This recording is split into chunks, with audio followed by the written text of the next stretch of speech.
সর্বশেষ আপনি যদি অটো রিক্সা উঠে দেখতে চান এখন সেই ক্ষেত্রে আমাদের দেশে চুরি ডাকাতি ছিনতাই হাজারে বেড়ে যাবে। অ্যাকচুয়ালি মাদক ব্যাপারটা হচ্ছে এরকমের, টিভি খুললে দেখা যায়, মোবাইল খুলে দেখা যায় এই মাদকের হানাহানির জন্য ছেলে মাকে খুন করতেছে, বাবাকে খুন করতেছে। আজকে মাদকটা আপনি বন্ধ করবেন কাকে দিয়ে? আজকে আমার সন্তানকে আমি টাকা দিব না, কালকে সন্তান আমাকে চাকু দিয়ে মেরে বড় লাইলো। কিন্তু মাদক মূলত বন্ধ করতে হবে আমাদের যারা রাজাবাদশাহী, যারা পূর্বপুরুষ আছে, বড় বড় আমলা কামলা নেতারা আছে, মূলত তাদেরকে দিয়ে আগে এই দেশটাকে নিয়ন্ত্রণ করতে হবে। আজকে পুলিশ প্রশাসন বলেন উপর টাকা খাবে না, তলে টাকা নিতে আছে। ওই যে সরকারি পেট্রোল প্রত্যেকটা জায়গায় আজকে আমার মাদকের জন্য আমি ধরে দিচ্ছি, আবার তলে টাকা দিচ্ছি, ওপেনটা ছেড়া দিচ্ছে। অটো রিক্সার ব্যাপারটা দেখেন, আজকে যে আপনি যে ড্রাম ট্রাক, বাস ইত্যাদি প্রাইভেট কার যারা মূলত ব্যবসায়ী করে সাধারণ মানুষ, তারা কেউ শান্তিতে নাই। কি জন্য নাই? মূলত একটা প্রাইভেট ভাড়া মাসিক পায় দেখা গেল 30,000 35,000 টাকা, ড্রাইভারের বেতন দিয়ে গাড়ি কাগজপাতি করে আগডুম বাগডুম এভাবে দিয়ে 5,000 টাকার টিকাটা অনেক কষ্ট।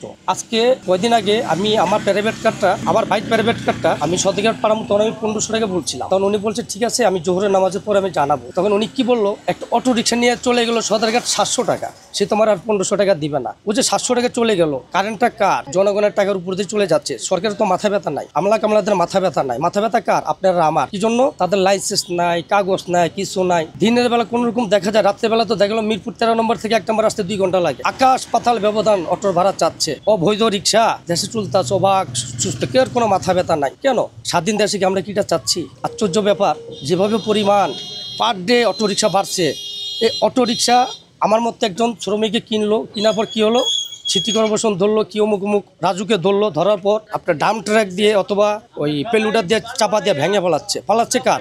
আমার ভাই। তো আমি সরকারের কাছে আবেদন জানাচ্ছি, দেখেন আপনারা এগুলো ক্ষতি না করে যারা উপর লেভেল আমলা কামলা যারা আছে, ব্যাটারি যারা আনে, তাদেরকে আমরা নিষিদ্ধ করুন।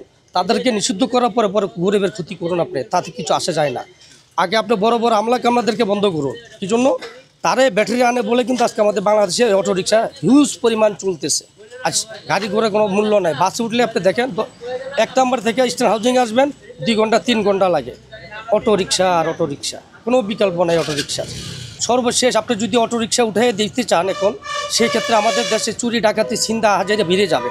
কি জন্য? এটা কি আপনি যে কোনো একটা নিয়ন্ত্রণে আহত আইনে ওদেরকে যে কোনো কর্মস্থান করে দিয়ে তারপরে ওদেরকে উঠাইতে হবে। কি জন্য? নানান মানুষের কিস্তি দিয়ে যেভাবে হোক একটা অটো কিনছে, ফুট করে তো আপনি অটোটা উঠাইতে পারেন না, কিন্তু ওদেরকে যেভাবে একটা লাইনে নিয়ে আসতে হবে, বলে আপনার কাগজপাতি আওতায় নিয়ে আসতে হবে, লাইসেন্সের আওতায় নিয়ে আসতে হবে, সরকারি ভ্যাট দিতে হবে। এটা হচ্ছে আমাদের দেশের জন্য একটা প্রভাব, একটা মূল। আজকে যদি তার অবাধ কারেন্ট বিদ্যুৎ শেষ করতে আছে, অবৈধভাবে তারা চলাচ্ছে, কোনো সার্জেন্টও ধরে না, পুলিশে ধরে না, যে যেমনি আবার ভুস করে ঢুকাই দিচ্ছে, মাইনা দিলে উল্টা ড্রাইভারদেরকে মারতে আসে। তো অ্যাকচুয়ালি ওদেরকে বন্ধ করে কোনো লাভ নেই, এদেরকে যে কোনো একটা নিয়ন্ত্রণ নিয়ে আসতে হবে।